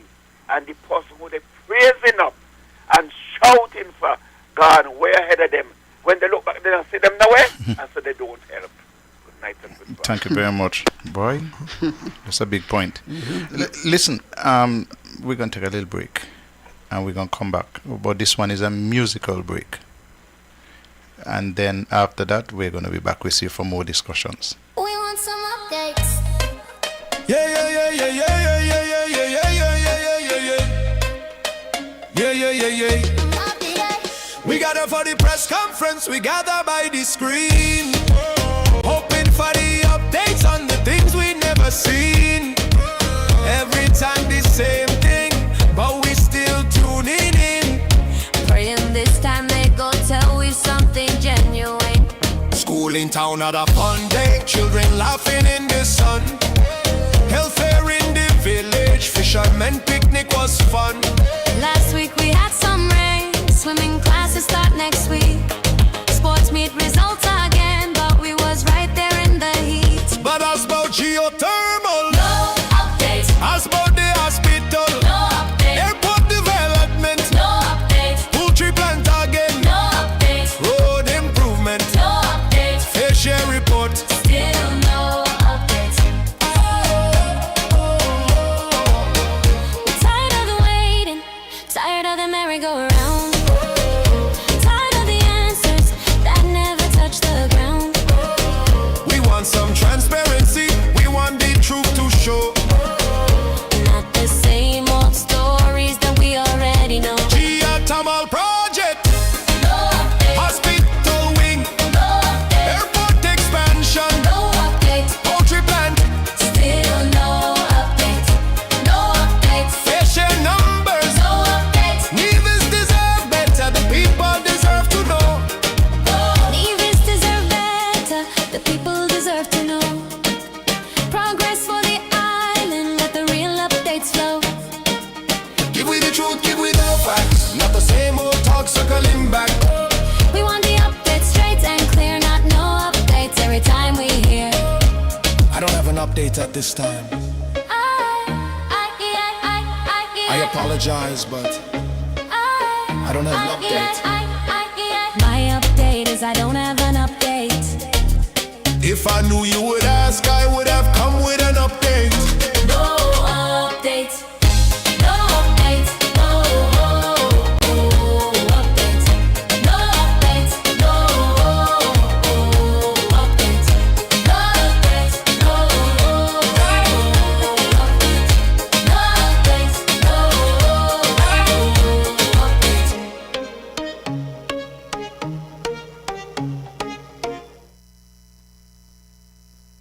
Let me say a very special good night to Susie and Joya. Hope that you're doing well. And the days are getting longer, so I hope that your mood is improving as well. And I hope that it's still not so cold, but that you're starting to put away your winter clothes. I'm being hopeful. Even if it's still cold, I'm still being hopeful. Okay, somebody on the live was asking about wine and St. Bart's. You remember the premier, they chartered a whole plane to go down to St. Bart's to take wine. And at that time, it puzzled me. I've been to St. Bart's a couple of times. They're not exactly broke down there. You have some rich people down there. And they have the advantage of getting all the very good French and Spanish and other European wines. But Nevis is trying to carve out a niche and sent down a couple cases of wine down there. I don't know if they understand that those people are accustomed to wines and good wines. But any update on that, Dr. Daly? Did they go back? Are the people in St. Bart's here at the AgriFest? Are the wine people making it happen by sending wine on a regular basis down to St. Bart's? There are no updates. You're willful. No, seriously. I had occasion to go up Westbury. Okay, like me. Last week. And so I peeped over to the acreage. It's about 3/4 of an acre where this wine vineyard was supposed to be producing all of these lovely grapes to be sent down to St. Bart's for processing into wine. And they don't make the wine here? No. Oh. No. I thought they made it here. No. It's made in St. Bart's. We only the raw producer of the grapes. Okay. And from the looks of things, abandoned. The place looked totally abandoned, yeah. Overgrown and in bad shape. So I'm assuming then another of the premier's industries has collapsed. I used to work that land before it was given over to these people. And we used to produce a lot of melons and bananas and pumpkin and stuff like that. But they figured that food security was not the issue. It was me. And therefore they took the land and gave it to these people to put down grapes. And that has failed, miserably so. And so that trip the premier took at taxpayers' expense. And we could have told him so, because we made initial conversations, initial calculations based on the acreage under cultivation, knowing the output of these grapes, what it would take to produce a significant amount of wine. And we said, this is a joke. This is just a joke. I don't know the circumstance, what was given to them in support.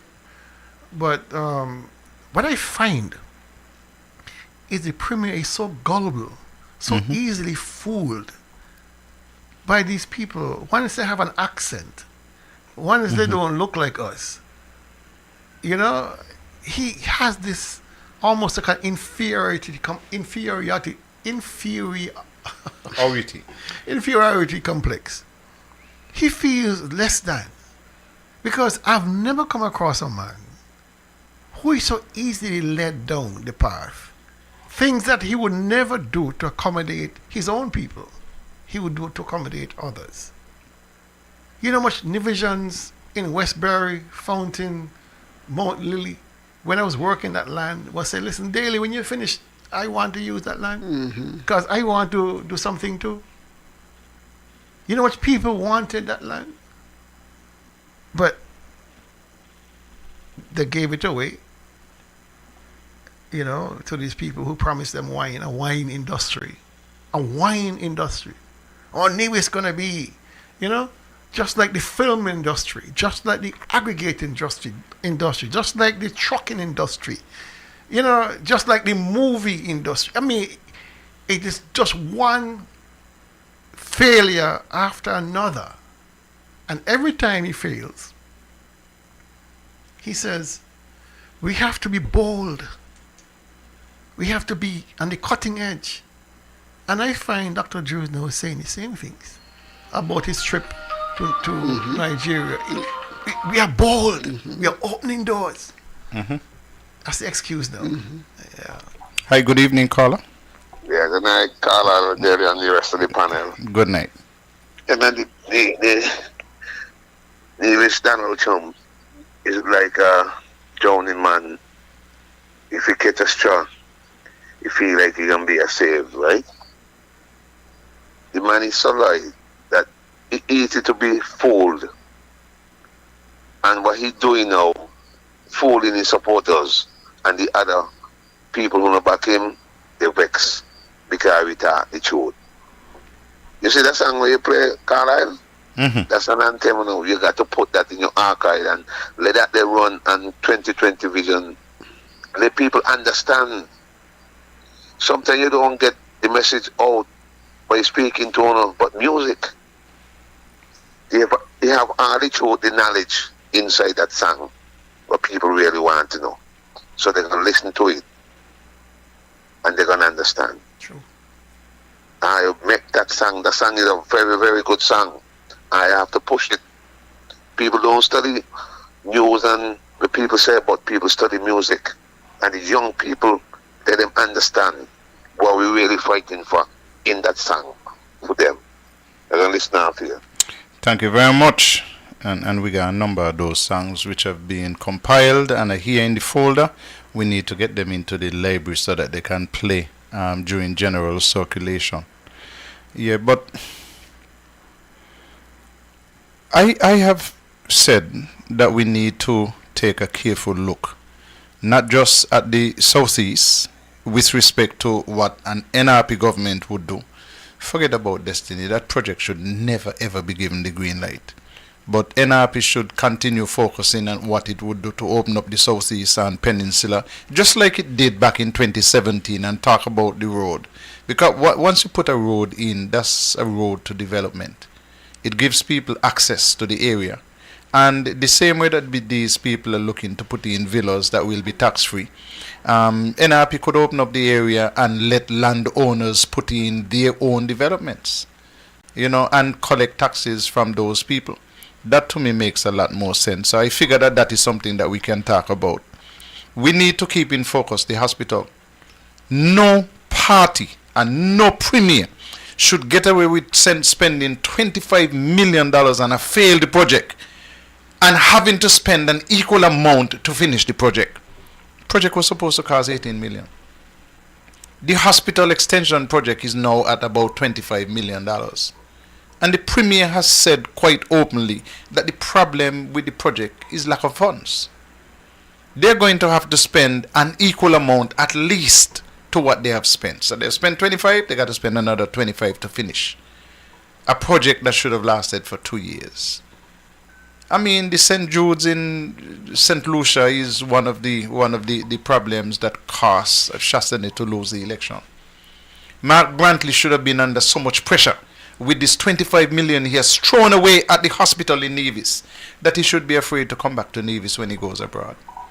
Should not be able to hold up his head. Every single press conference, people must be at him and reminding him that he has spent $25 million to bring the wing to where it is, and it is unusable. This is like somebody building a house and forgetting to put on a roof so you can't move in, because when rain fall you get wet. We're getting wet in Nevis every single day with this person that we have known as a premier who is a bad spender of money. I've never seen anybody, any leader of any industry anywhere, spend as much money and reaped as little result as Mark Brantley. It is frightening, but he's not doing it with his money.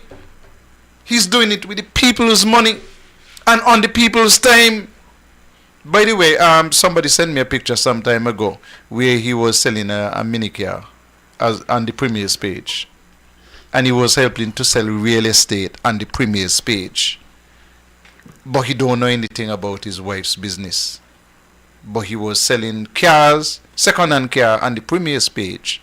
And real estate, advertising real estate on the Premier's page. Listen, you can't make up these stories. Let me say this about the hospital real quick. We are now into the first quarter. Basically, we're at the end of the first quarter. And every indicator from the Premier's presentation in Parliament on December, on the budget, would have let us believe that the first quarter is the starting point for which the hospital will get going. Notwithstanding the gargantuan amount of money needed to finish it. Because he told us the Taiwanese had already done their assessment and they were looking to now look at financing. I want people to understand that this project began in 2017. It has been dormant for the last 3 years, going on 4 years. And all of the assessments regarding the viability of the airport of the hospital project were already in the Premier's hand for the last 2 years. And yet he could not convert that knowledge into money. He could not raise the requisite funding to restart the project. He could not go to the bank. He cannot go to the banks to get the money because he has overextended the credit of the NIA. And that is evidenced by the fact that just about 20 million from National Bank, he had to go to beg the feds for it. Not even for 20 million he could raise. From all inside information, the hospital project, to restart it and to get it configured, and as you like to say, the flow and the equipment, you're looking at north of $50 million. How can any right-thinking division who professes love for Nevis forget the politics? Because this project here, NRP has never opposed extending healthcare services for Nevis. NRP has never once said the Alexandria Hospital does not need improvement, that it doesn't need more diagnostic. We've never said it. What we've opposed, and rightly so, is the fact that this project was hand-delivered to a candidate of CCM who has never designed anything called a health care center in his entire life. We oppose the fact that there was no tendering. We oppose the fact that this project could not meet specs.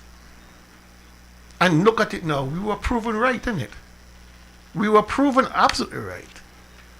That this whole thing was handled badly. It was handled not in the sense of, proper development. It was handled purely in the sense of political tribalism. Daily, that's an important point. Make a note, because I want to take this call. Good evening, caller. Someone to say good evening to you, Carlisle. Hi, good evening. Tulu. I want to ask the Premier a question because I know either he's listening or somebody is listening. And the question I will ask, since you attempt to build an hospital and end up with a hydroponic farm because there is vegetation growing there, I wonder if next time he builds something he wants to build a hydroponic farm, maybe he might end up with a hospital. That's my input. Thank you very much. Thank you very much, Carla. Yeah, I would really love the opportunity to engage anybody from the CCM party, but more so a minister, on how this whole thing unfolded.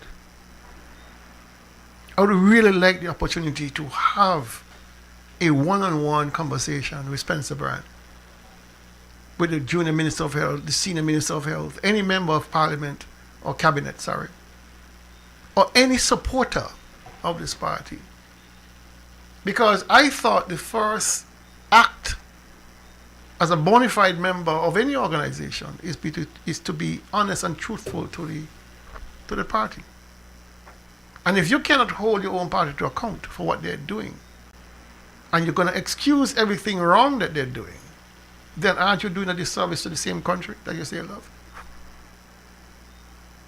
Why is it that it's only NRP who is on the forefront of shining the light of scrutiny on these matters that are clearly there for everybody to see? We're not telling any lies on anybody.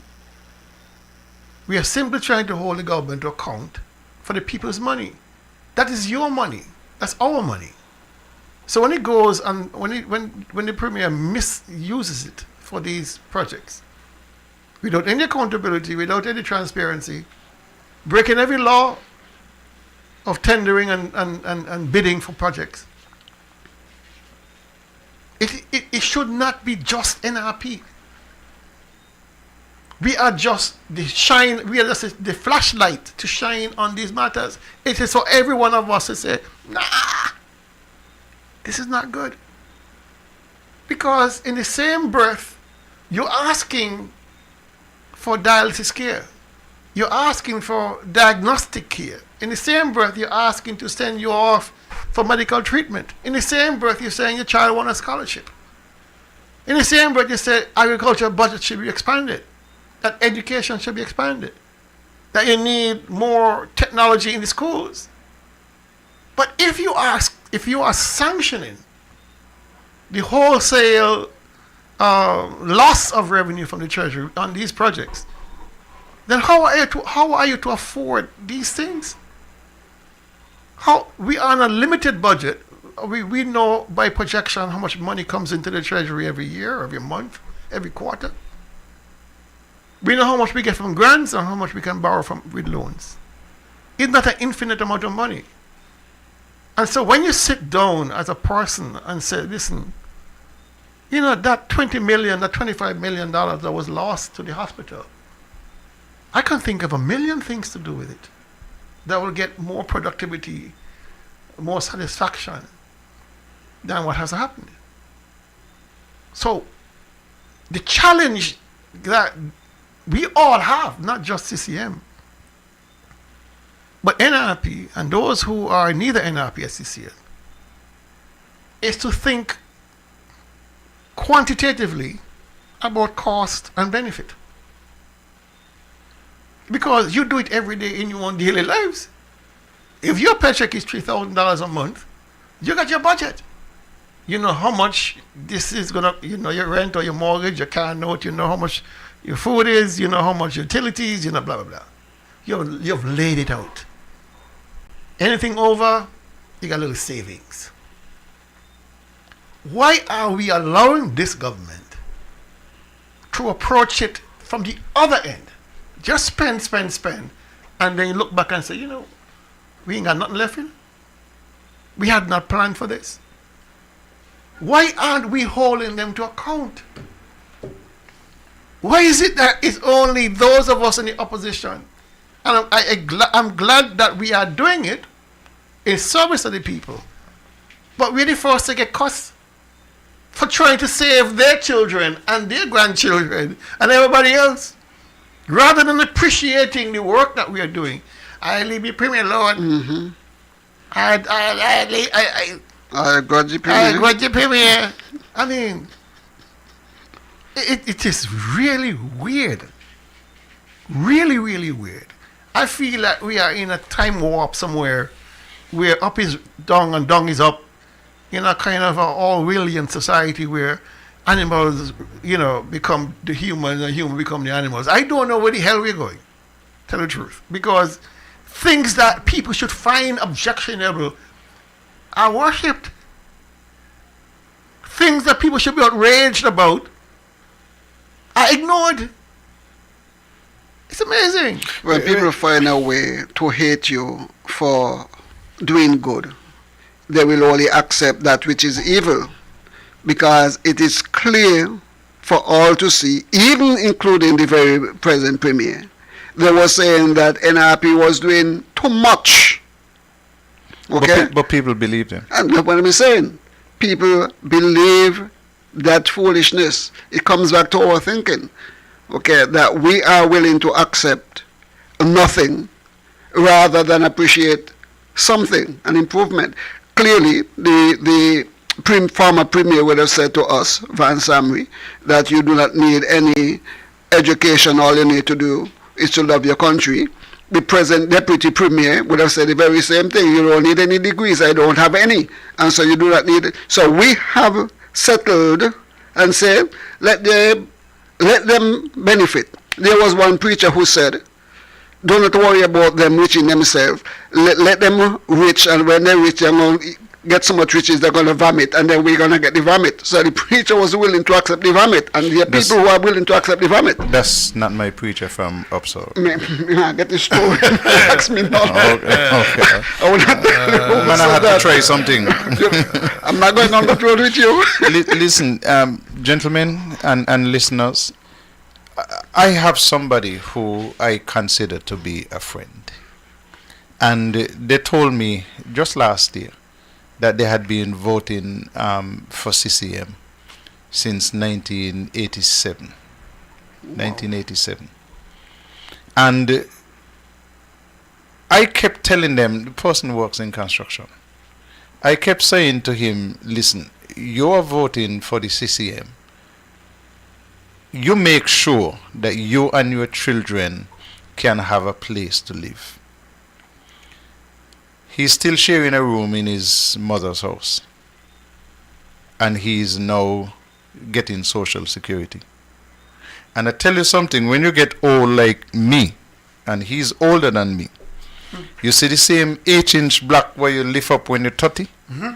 When you're my age, the 8-inch blocks all of a sudden get twice as heavy. Yeah, it get heavier. So he has been working construction all these years, and still sharing a room in his mother's house. Me not think he gonna build a house again, and me not think no bank gonna give him a mortgage to go build a house.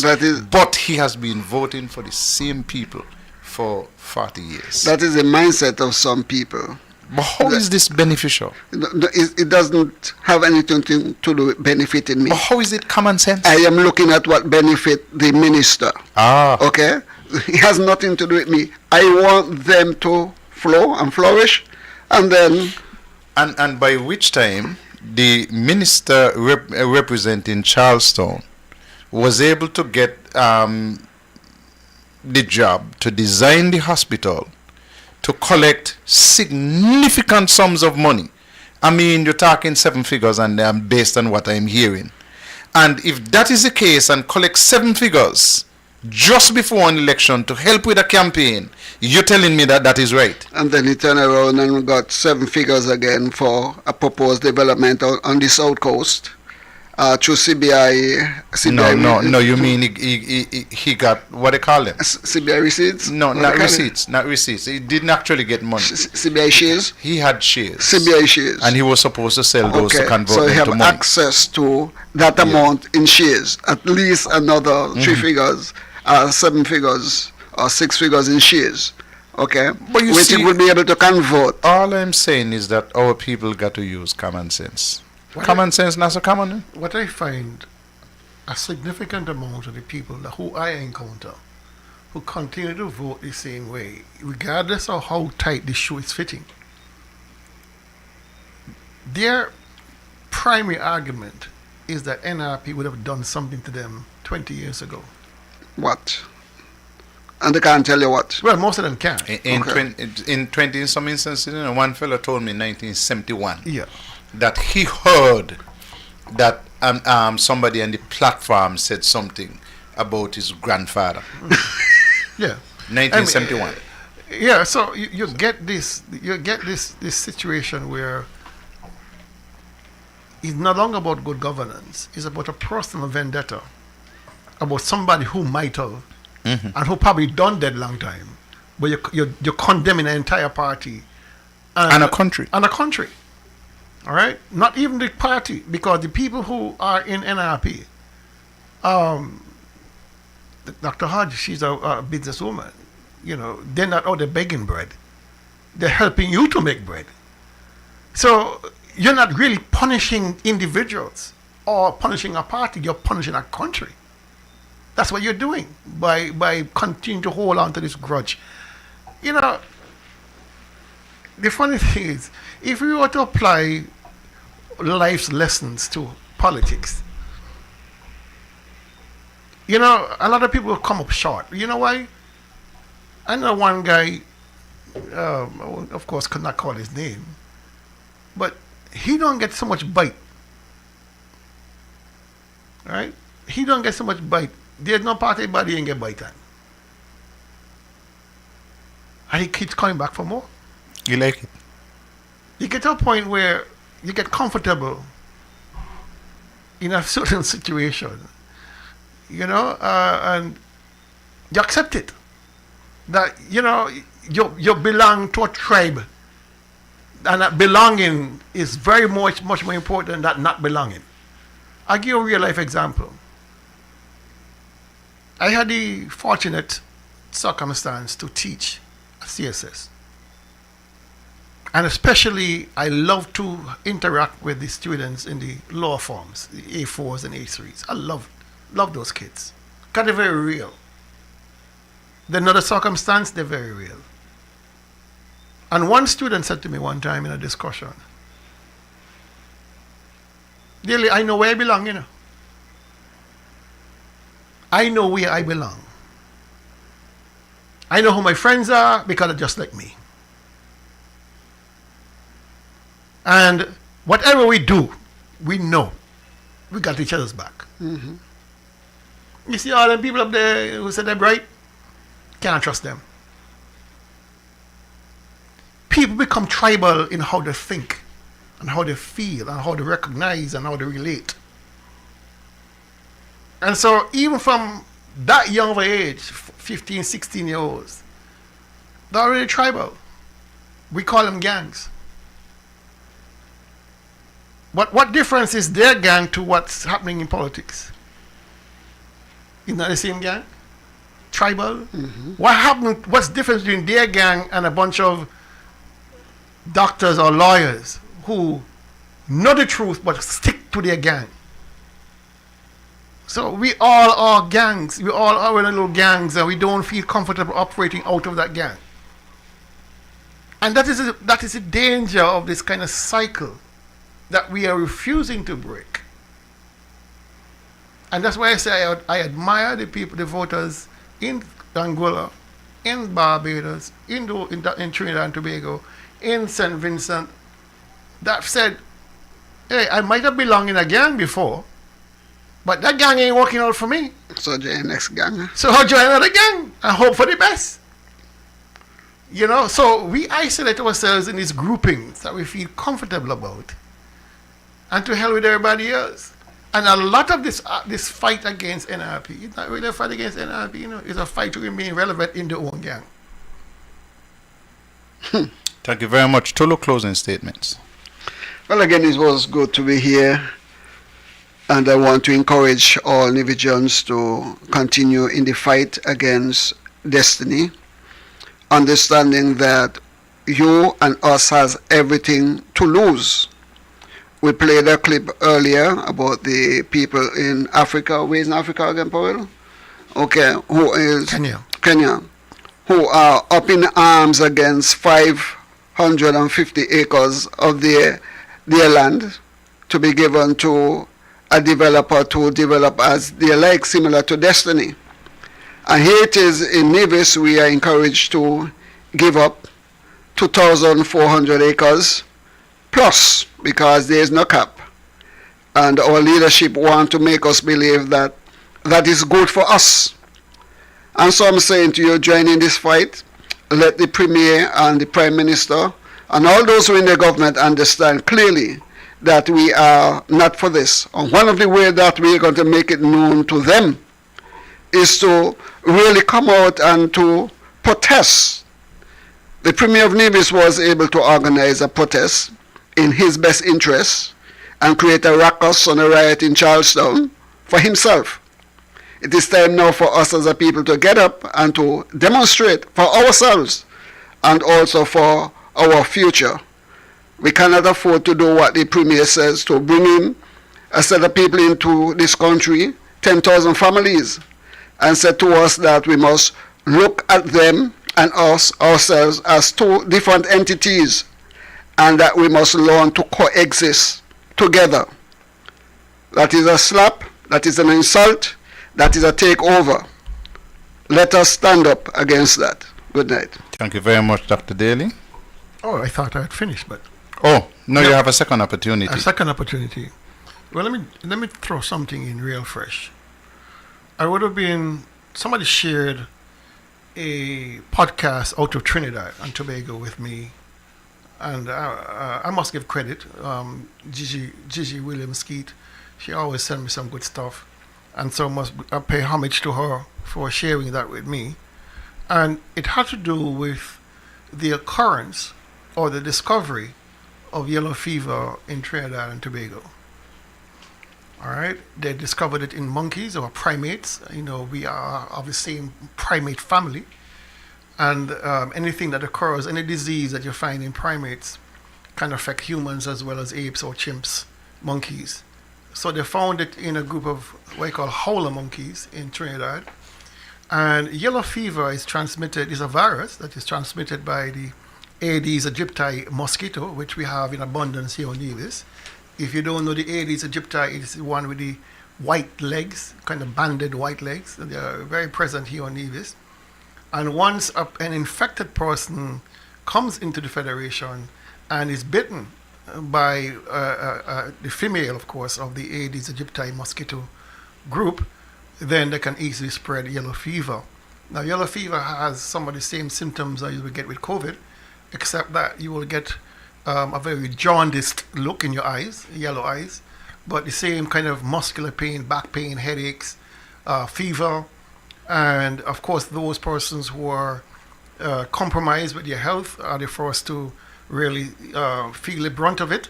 So once bitten, you have 3 to 6 days before symptoms appear. Do not take it lightly. You might think it's a common cold, you might think it's something else. But I will encourage you, since the Ministry of Health has not done so, if you have uncovered water, tanks of water, please use some kind of kerosene or cooking oil or something to make sure that any mosquito larva does not survive in that environment. I hope the government, given the fact that we had some very good showers in the last few months, to take the chance, use the occasion to dispose properly of those tires down there at the landfill that's accumulating huge amounts of water, which is a prime breeding ground for mosquitoes. And before it gets here, that the public health will alert divisions of the potential danger, especially those persons traveling to Trinidad and coming back.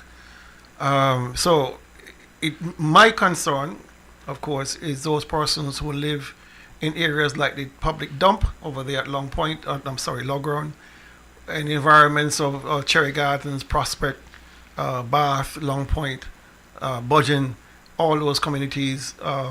They're already under the gun for the human waste that's being dumped over there at the landfill, with all those flies.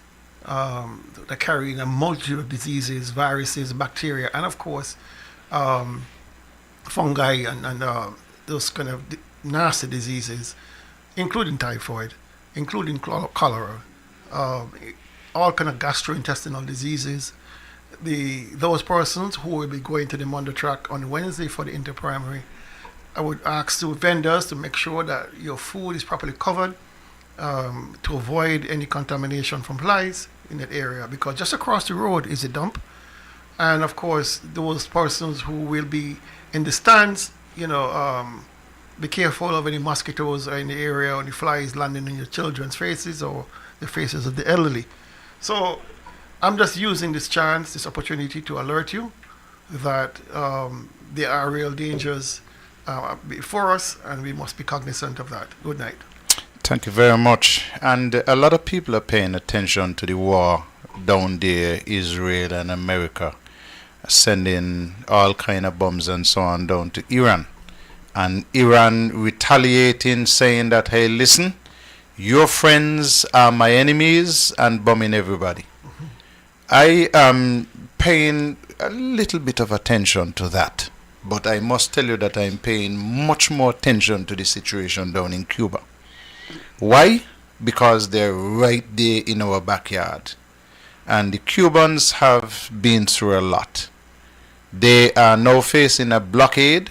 They used to get their fuel from Venezuela, and the Americans are ensuring that they don't get any fuel from Venezuela. And so you have to be focused and have some kind of empathy for the elderly, for the young, for the sick, for the pregnant, for people with medical complications. I understand that the Cubans were asked by the Americans to allow them to bring in diesel for the embassy, and they said no. If we can't get diesel, you can't get diesel. All of us will suffer together. I'm sending out congratulations and huge thanks to those people from Mexico and elsewhere who sent supplies down to Cuba. It's a place I've never visited. I've read widely on Cuba. I've never visited. But it's a place that has provided medical care to our people, not just those persons who went down there to get attention in Cuba. And we used to send lots of people down to Cuba for problems with hips and knees and that kind of stuff, for vision problems. But they have sent so many doctors and nurses and specialists in all different fields to all of these islands. And all of a sudden we are very quiet and we are dumb even on the question of the atrocities that have been committed on these people down in Cuba by people who have decided, no, we're going to have a blockade and you're not supposed to get any supplies so that you can produce electricity. And basics, what we consider basics in life. And it is on that I say thank you to CARICOM, who agreed that they are going to send some assistance to Cuba. But CARICOM, you're taking too long. If a man is hungry and you say, I'm going to give you food, and you don't feed that man and he dies of hunger, it is on your account. I am extremely happy to read that the government in Grenada decided that they are going to make a commitment and put their money where their mouth is. So they have committed $500,000 US, $500,000 US, to help the people of Cuba. I have not heard yet what the chairman of CARICOM, our own Prime Minister, what the commitment from St. Kitts and Nevis is towards the people of Cuba who are suffering and who need help. So you can do like some people and say, listen, I'm not going to talk about it because I'm going to have to go to Barbados to look at visa. And they might say, okay, all right, let me see your social media posts. Okay, you said that we had a blockade in Cuba and we don't like that, no visa for you. Well, if you decide that you want to take away my visa, it really don't matter to me. Because I will still say that the people of Cuba, all 12 million of them, deserve better.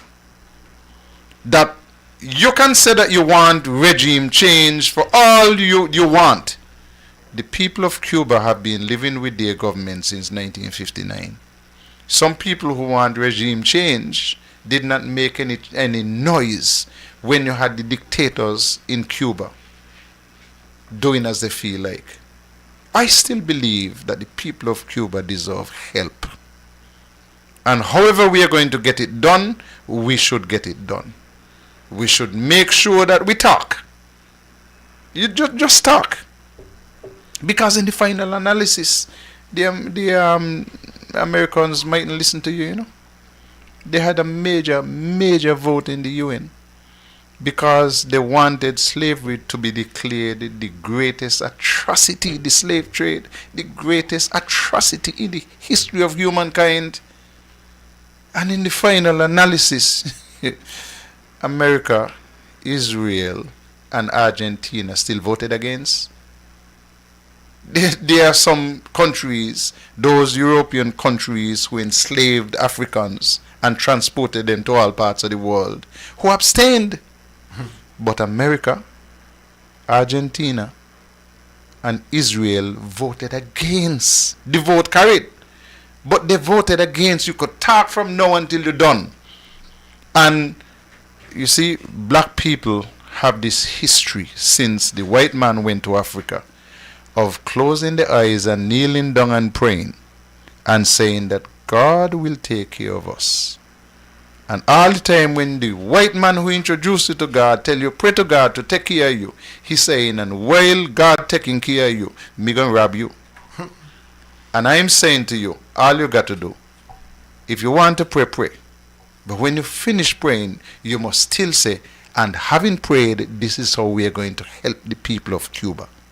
Please, please, they deserve our help. Thank you very much. We're going to see you next week. One thing, we want we land. We want we say. Everybody to